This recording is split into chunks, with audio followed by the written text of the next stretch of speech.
Hello, 7th graders. This is Miss White, and today we're doing lesson 8 using if-then moves in solving equations. Let's recall and summarize the if-then moves. I will go over these, and then please go ahead, pause the video at the end to write all of this down. So the addition property of equality, that means that if we have A plus B, then we have A plus C plus B plus C. The subtraction property of equality, if we have A equals B, then we have A minus C equals B minus C. The multiplication property of equality, if A equals B, then A times C equals B times C. And then for the division property of equality, if we have A equals B, and if we have C that doesn't equal 0, then A divided by C equals B divided by C. Now this might be a little bit hard to understand, but this is a review from Module 2, Lesson 21. If you need to use this during our time during this lesson, please go back and take a look. Now, let's write 3 plus 5 equals 8 in as many true equations as we can by using the if-then moves. Identify which if-then moves we are using. So, I'm going to bring this up here. Let's start off with an addition property of equality example.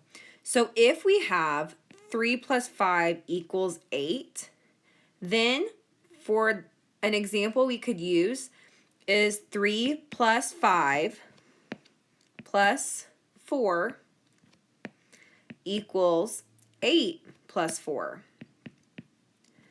All right, so now for the addition property of equality, here we add 4 to both sides.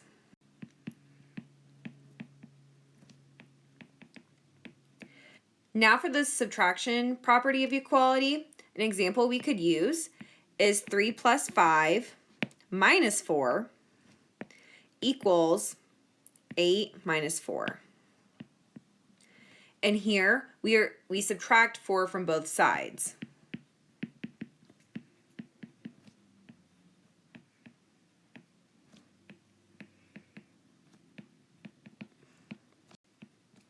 Now for the multiplication property of equality, what we could do is we can multiply both sides by 4. We're going to do this by having 4 times 5 plus 4 equals 4 times 8.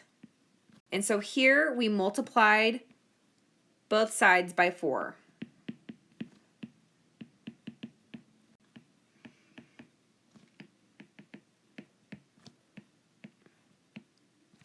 And finally, for the division property of equality, what we could do is take both sides and divide them by 4.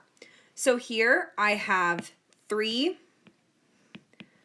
plus 5 divided by 4 equals 8 divided by 4.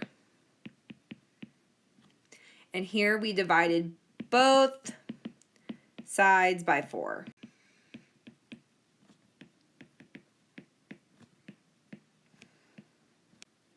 Once you have all of this written down, let's go ahead and start example 1.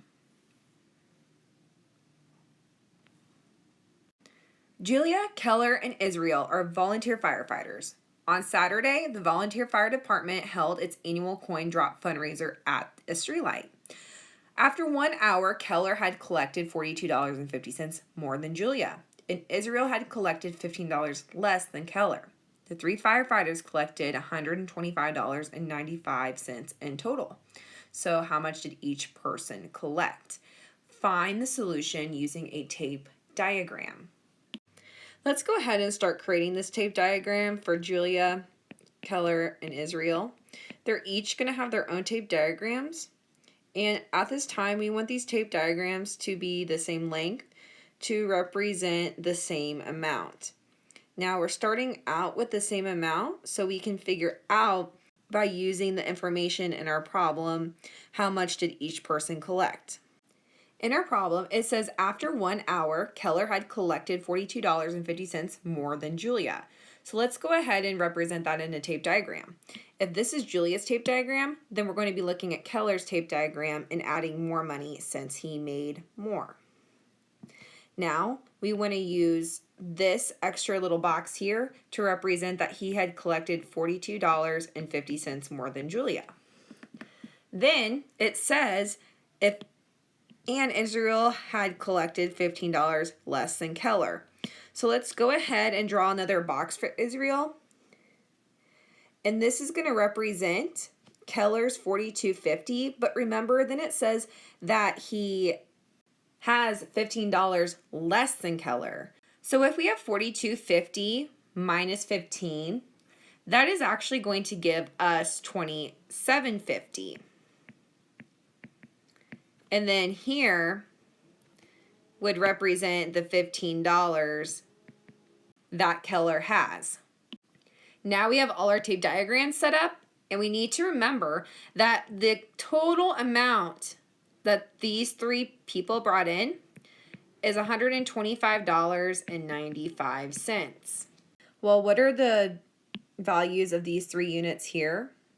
Well, we do not know, so we're going to label them as X. All we know, though, is that they're the same value, so we're using X in each one of those boxes to represent that value. Now, let's go ahead and set up an equation. So we know that 3x, because we have 3 x's here, 1, 2, 3, plus 42.50, because that's the extra that Keller made, plus 27.50, because that's the extra that Israel made, equals $125.95. Now, on the left side of our equation, let's combine terms. I know two values that have the same term is 42.50 and 27.50. The reason why I know that is because there is no variable for both of them. And then I need to look at the term that does have a variable, which is its only term, and that's going to be 3x. But let's go ahead and combine our terms that don't have the variable. So we have 42.50 plus 27.50. Go ahead and take out your calculator and calculate this value.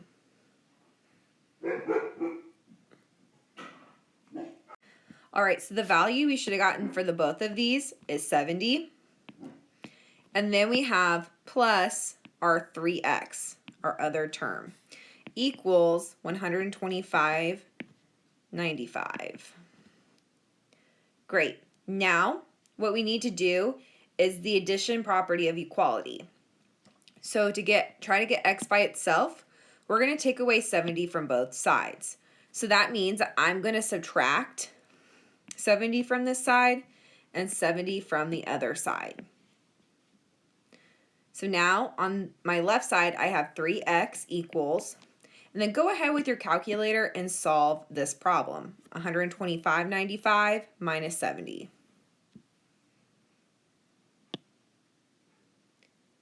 Great, the answer you should have got is 55.95.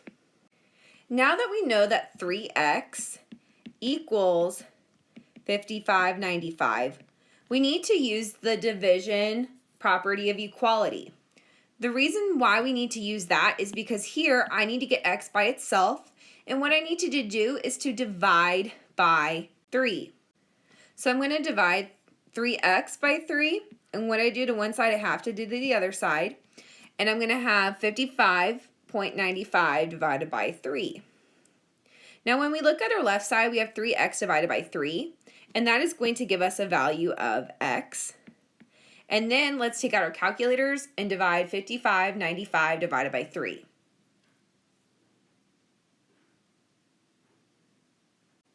All right, the answer that you should have gotten for that is 1865. So that means that we know that x here equals 1865. So let's go ahead and write those values in.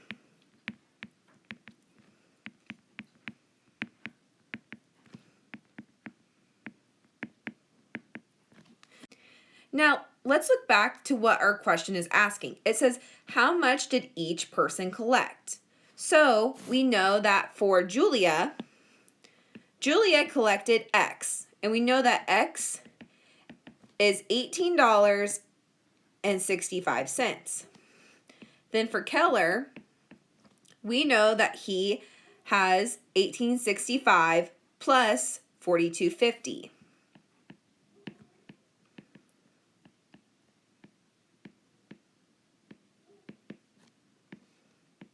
1865 plus 4250 is going to give us $61.15.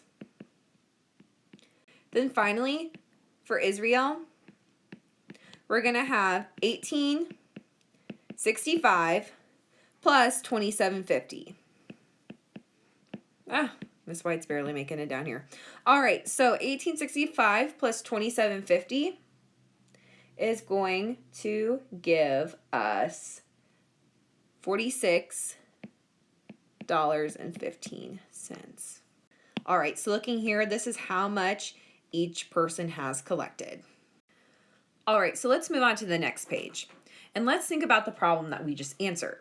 What were the operations we used to get our answer? Well, first, we added 4250 and 2750 to get 70. Next, we subtracted 70 from 125.50. And then finally, we divided 55.95 by 3 to get 1865.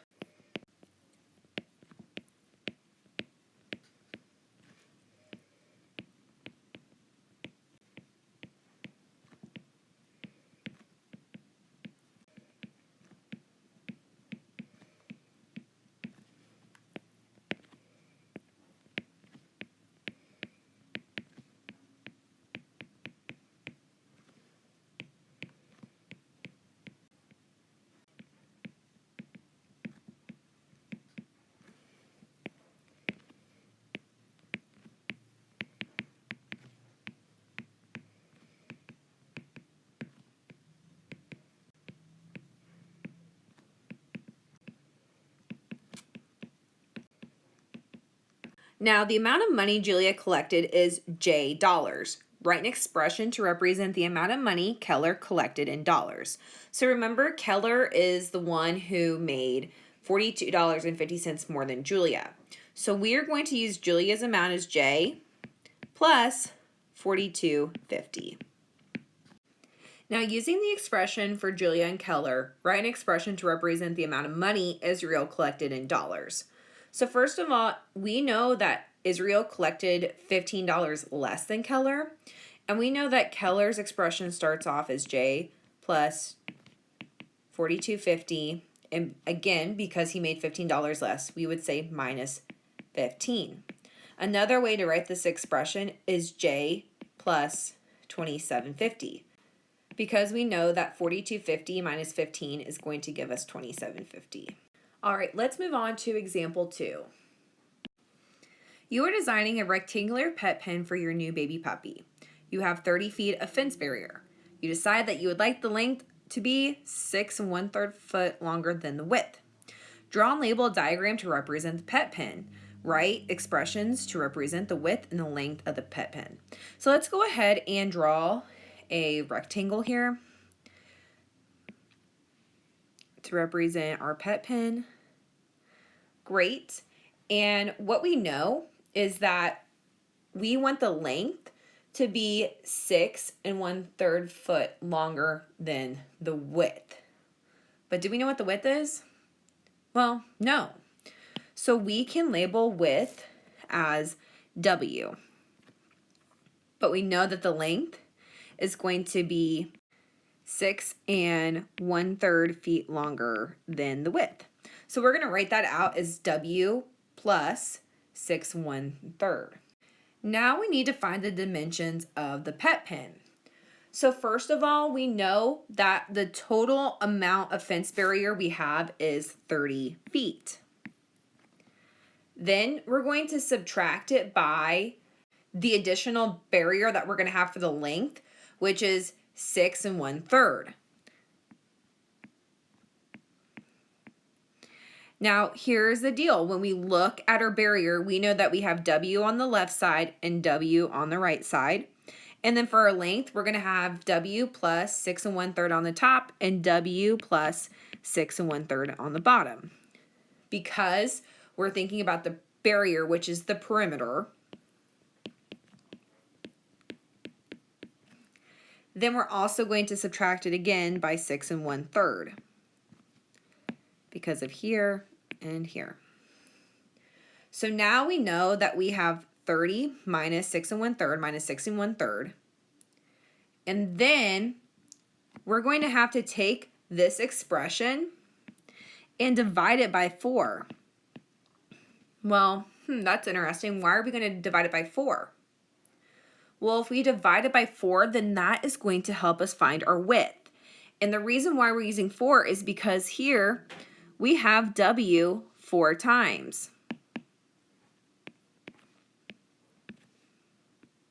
So in order to find the value of W, which we don't know, we need to figure out this expression. First, what I need to do is get my whole number and mixed numbers to be improper fractions. So I know that 30 is going to look as 30 over 1 minus 3 times 6, which is 18, plus 1 is 19. So 19 is going to be my numerator, and then 3 stays the same as my denominator, minus another 19 over 3 divided by 4. Now, because I'm subtracting fractions, I need to make sure that we have a common denominator. And to get a common denominator, I'm going to need to make my denominator here a 3. The way I'm going to do that is I'm going to multiply my 1 by 3, which is my denominator, and what I do to the bottom, I have to do to the top for my numerator. So now when I rewrite out my expression, I'm going to have 90 over 3 minus 19 over 3 minus 19 over 3 divided by 4. Now that we have a common denominator, let's go ahead and combine our numerators. So I have 90 minus 19 minus 19. Go ahead and calculate that in your calculator. Great, that is going to give me 52 over 3. So we're going to take 52 divided by 3 and divide it by 4. When I rewrite this division problem out, I can rewrite it out as 52 over 3 divided by 4 over 1 to keep 4's whole value. Now, remember our special dance, keep, change, flip. So we're going to keep our original fraction, then we're going to change our sign, and then we're going to flip our next fraction. So now I have 52 times 1, which is going to give me 52, divided by 3 times 4, which is going to give me 12. So now I have an improper fraction of 52 over 12. Now to get that into a mixed number, how many times does 12 go into 52? Well, 12 goes into 52 4 times. And 12 times 4 is 48. So I'm going to have 4 left over in my numerator, and then 12 stays the same as my denominator. When I simplify my fraction down in this mixed number, I'm going to have 4 1/3. So now I know that the width of this pen is 4 1/3 foot. So here's now what we need to calculate. I have for my width 4 1/3 foot, and now for my length, I have my width, which is 4 1/3, plus the 6 1/3 extra that is on my length. And so now that's going to get me 10 2/3. All right, and that concludes our lesson for today. Great job.